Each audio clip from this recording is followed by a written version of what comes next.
Kita tidak menyembah, tapi menyembah tumbuh-tumbuhan atau kayu-kayu besar. Atau orang dulu katanya animisme, dinamisme. Ini adalah jagat gede. Sebelum ada agama Hindu atau agama sesajen itu bukan memberi makan makhluk halus. Ada yang tumbuhan yang sangat-sangat besar.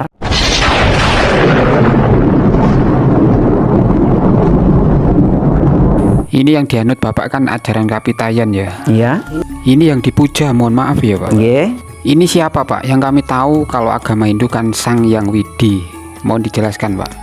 Mohon maaf untuk teman-temanku semuanya saja. Untuk teman-temanku, saudaraku muslim juga, mohon maaf sekali. Biar kita tidak mempunyai rasa fanatik ya, untuk teman-teman. Kita sudah tahu, kita sudah percaya di ajaran agama atau kepercayaan bahwa Tuhan itu hanya Esa. Tuhan itu hanya satu. Hanya nama atau manusia ini menyebut dengan keyakinan masing-masing setelah mendapatkan pencerahan di dalam hatinya. Kalau orang Islam menyebutnya dengan nama Allah. Terus orang Hindu setelah mendapatkan pencerahan di dalam hatinya, di dalam qalbunya, dia mendapatkan nama yaitu Sang Hyang Widi. Tapi kalau yang mungkin yang lain-lain ada Dihong, ada yang mungkin yang lainnya, yang sebutan-sebutan. Tapi kalau orang Kapitayan tetap kepercaya kepada yaitu Kang Moho Agung. Ada yang menyebut Gusti Yang Moho Agung. Tapi kalau di kepercayaan saya, ini Gusti Hyang Sukmo Sejati. Jadi Gusti Kang Moho Suci nggih menika Gusti Hyang Sukmo Sejati. Ini penyebutan dari Dharma Bakti bahwa Sukmo Sejati itu adalah Tuhan. Yang disembah hanya satu Tuhan. Masalah tentang membakar dupa atau apa, orang kebanyakan Kapitayan kan membakar dupa. Tapi kalau mohon maaf Pak, ini caranya mirip seperti ajaran agama Hindu ya? Pakai dupa. Ini saya juga orang-orang atau saudara kita umat Hindu ini mempunyai kepercayaan nomor satu yang jelas. Kenapa membakar dupa? Ini mempunyai penjelasan masing-masing. Kalau di tempat saya, Kapitayan yang saya pelajari, ini nomor satu, ini simbolnya yaitu kearuman atau bagusnya nama. Paling tidak kita harus bisa menjaga kearumane asmo atau bagusnya nama kita, kebaikan nama kita. Nomor satu. Nomor dua, paling tidak kita harus bisa mensucikan nama Tuhan kita. Ini sebagai simbolnya, sebagai simbolnya. Terus lagi untuk menembah atau untuk sembahyang kita agar kita tidak mudah terganggu oleh aroma sekeliling kita. Barangkali ada aroma-aroma yang kurang yang mengganggu ya, mohon maaf, yang mengganggu kepada konsentrasi kita. Paling tidak kalau ada aroma dupa, ini kita hanya satu fokus, harumnya dupa itu yang kita serap. Terus lagi kalau mungkin saja kita juga menghargai semesta ini. Karena orang kepercayaan itu mencari kebenaran dari Sang Kaning Dumadi. Sang Kaning Dumadi itu dari mana saya asal hidup. Dari mana saya asal hidup. Ini digali, dicari. Oh Allah atau Tuhan Gusti Hyang Sukmo Sejati memberi hidup kepada kita. Ini tidak bisa lepas dari alam semesta. Alam semesta ini adalah jagat gede. Kalau di kepercayaan ya, kalau orang Jawa ada jagat gede, ono jagat sing gede, jagat buwono agung, ya ono jagat cilik sing manggon nang nggone diri pribadi. Jadi tentang nyembah hanya satu, tetap yang disembah itu Tuhan yang Maha Kuasa. Kalau saya menyebut juga menyebut dengan Allah atau menyebut dengan Gusti Hyang Sukmo Sejati Kang Moho Agung. Ini penyebutan tadi pertanyaan yang ditanyakan siapa yang disembahkan gitu. Tetap Tuhan yang Maha Kuasa. Kalau saya menyebut Allah karena saya juga beragama Islam, saya tidak nutup kemungkinan dari kecil saya sudah agama Islam. Tapi pribadi saya, kebenaran dari jati diri saya yaitu orang Jawa, dengan cara menembah saya menyebutnya dengan sebutan Gusti Hyang Sukmo Sejati Kang Moho Suci. Begitu saya menyebutnya yang menghidupi saya. Begitu. Ini biar tahu semuanya Pak, kalau ajaran kepercayaan Kapitayan ini dengan agama Hindu untuk datangnya ini duluan mana, Pak? Pertanyaan ini memang sangat sangat bagus sekali untuk teman-teman semuanya saja. Yang jelas orang Jawa dulu, sebelum ada agama mancanegara datang, sudah mempunyai kepercayaan, yaitu yang dinamakan sekarang ini Kapitayan kan gitu. Nah, kalau zaman dulu tidak ada nama Kapitayan atau apa, belum ada yang memberi nama. Tapi termasuk leluhur kita, leluhur orang Jawa dulu sudah mempunyai kepercayaan bahwa Tuhan itu ada. Tuhan itu ada. Dengan menyebut biasanya dulu itu Kang Moho Agung atau Kang Moho Suci. Masalah dulunya yang jelas, kalau diteliti, mungkin zaman sekarang banyak sekali orang-orang pandai. Yang jelas ya dulu kepercayaan. Karena agama-agama Hindu atau agama Islam atau agama Nasrani, Konghucu, semua itu kan datang dari mancanegara. Bukan asli agama orang Jawa kan gitu. Nah, terus kok tahu bagaimana cara menyembah? Orang dulu katanya animisme, dinamisme kan gitu. Menyembah tumbuh-tumbuhan atau kayu-kayu besar atau gimana? Bukan menyembah. Ini perlu saya tegaskan untuk teman-teman yang belum tahu, bahkan orang-orang Jawa sendiri belum tahu mungkin. Kenapa kok menghargai kayu-kayu besar, atau dulu itu kok kadang di sumber itu dikasih apa itu yang namanya sesajen atau apa gitu. Sesajen itu bukan memberi makan makhluk halus atau apa, bukan. Sesajen itu yang jelas itu untuk menghormati alam semesta ini yang sudah memberikan yang namanya untuk kehidupan semua manusia ini dari alam semesta. Benar Allah yang memberi atau Tuhan yang memberi, tapi sarananya tetap melalui alam semesta ini. Terus lagi ini untuk teman-teman, kenapa tumbuhan yang dulu yang besar ini selalu dikeramatkan atau apa kan gitu. Secara logika teman-temanku semuanya saja, kita ini tanpa ada tumbuhan, kita ini tidak bisa hidup. Tolong teman-teman kita berpikir cerdas. Kita tidak menyembah, tapi kita menghargai kebesaran Tuhan yang sudah memberikan kehidupan melalui tumbuhan-tumbuhan ini tersebut. Karena apa yang kita hirup, yang kita tarik nafas kita ini dari mana? Ini tolong kita berpikir cerdas. Maka orang-orang Jawa dulu sering sekali ritual-ritual di tempat-tempat yang mungkin ada yang tumbuhan yang sangat-sangat besar. Terus lagi di bawahnya ada sumber-sumber. Kalau tidak ada tumbuhan besar, tidak ada sumber. Bahkan sekarang oksigen kita bisa hidup dari tumbuhan. Ini kita berpikir cerdas. Inilah orang-orang kepercayaan atau Kapitayan. Ini menggali asal saya bisa hidup dari mana. Ini kenyataan atau kawruh kasunyatan, bukan tembung jari, begitu nggih? Bukan tembung jari ini.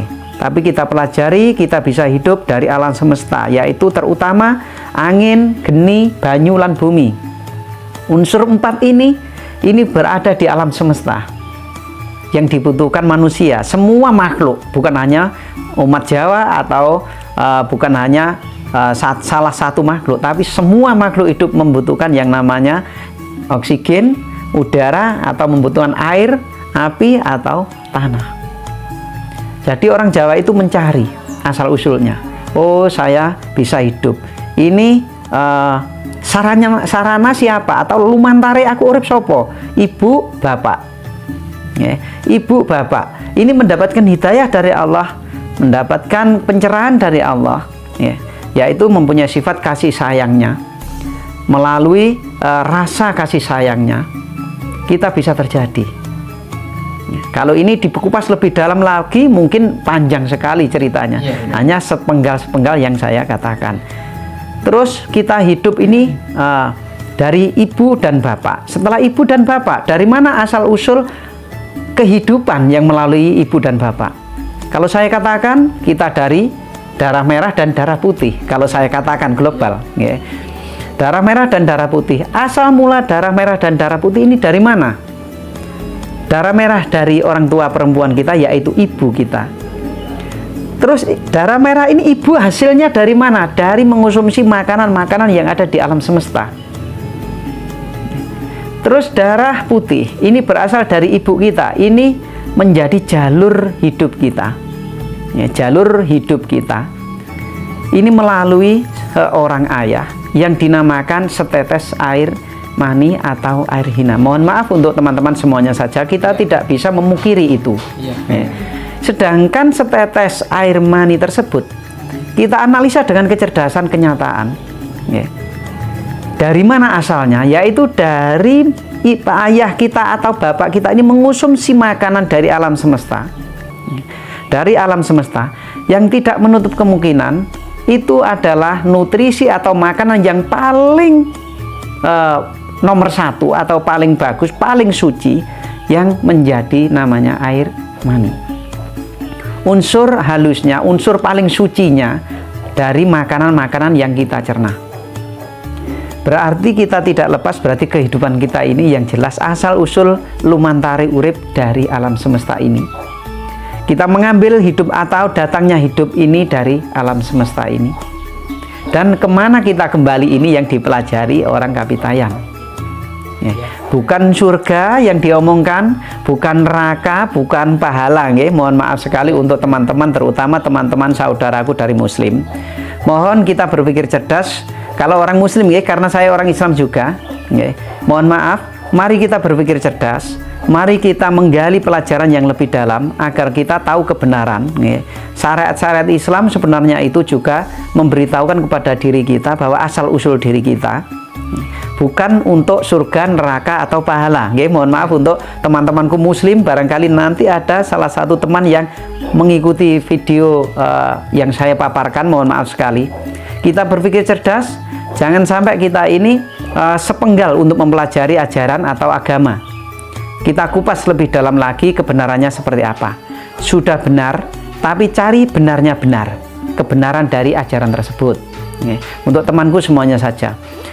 Bahkan ajaran Kapitayan jangan hanya didengarkan dan kita lihat nampak di mata terus, oh ya ini kepercayaan. Jangan hanya di situ. Kita kupas kebenaran dari Kapitayan itu seperti apa. Berarti kita berpikir cerdas. Di situ nanti kalau kita sudah menemukan dari inti kepercayaan tersebut, niscaya tidak ada fanatik. Niscaya kita akan saling menghargai. Yang ada simbol di simbol Dharma Bakti. Kalau kita sudah mengetahui di dalam lingkaran tersebut, kita tidak ada fanatik kembali. Kita tidak ada fanatik kembali. Kalau sudah kita masuk di dalam lingkaran. Karena ini adalah jagat gede buwono gede, ini simbol dari kita, diri kita.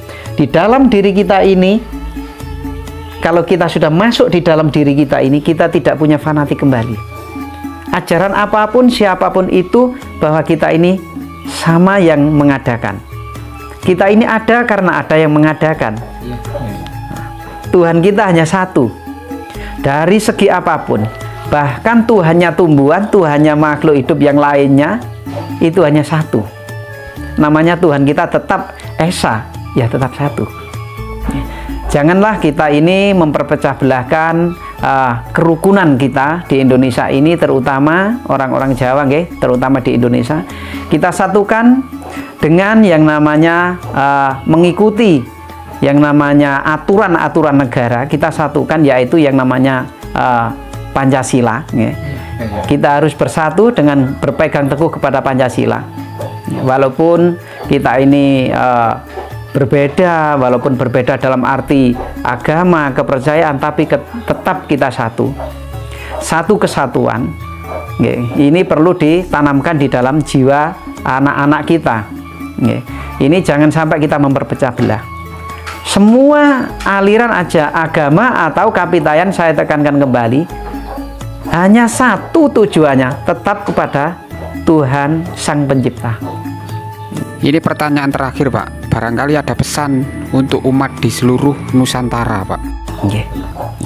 Terima kasih untuk teman-temanku semuanya saja yang ada dimanapun berada. Ini pesan dari Ki Slamet yang ada di Jombang, di Padepokan Ki Slamet ini. Saya pesan untuk temanku semuanya saja, tidak terkecuali, bukan hanya orang Jawa, tapi untuk umat Nusantara di Indonesia ini. Mari kita utamakan yaitu kerukunan, mari kita utamakan yaitu yang namanya kebersamaan, saling menghargai, saling menghargai. Karena semua itu, semua yang kita peroleh, semua yang kita cari, kalau tanpa ada kerukunan dan tanpa ada yang namanya persatuan dan kesatuan, kita tidak akan menemukan ketenangan hidup. Terus lagi satu pesan dari Ki Slamet ini menjadi motivasi Ki Slamet, menjadi pegangan Ki Slamet. Tolong untuk semua teman-temanku, satu, jangan kita sampai berani kepada kedua orang tua kita.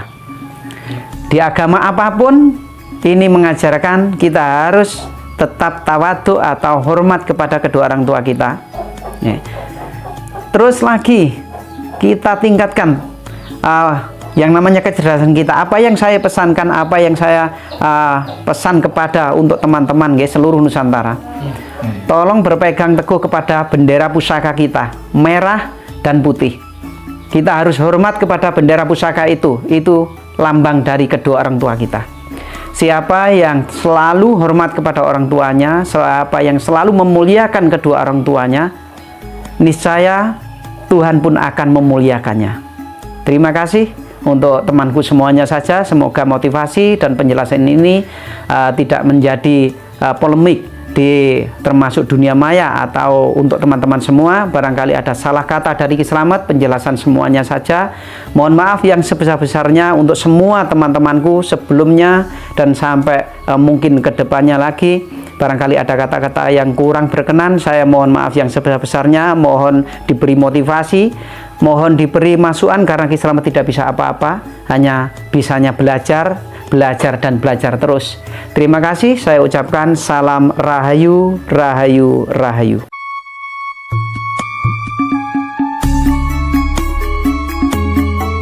Cukup itu saja untuk video kali ini. Mudah-mudahan semua informasi tadi bisa bermanfaat, juga menambah informasi. Salam rahayu, salam budaya, salam sejahtera bagi kita semuanya. Rahayu, rahayu, rahayu.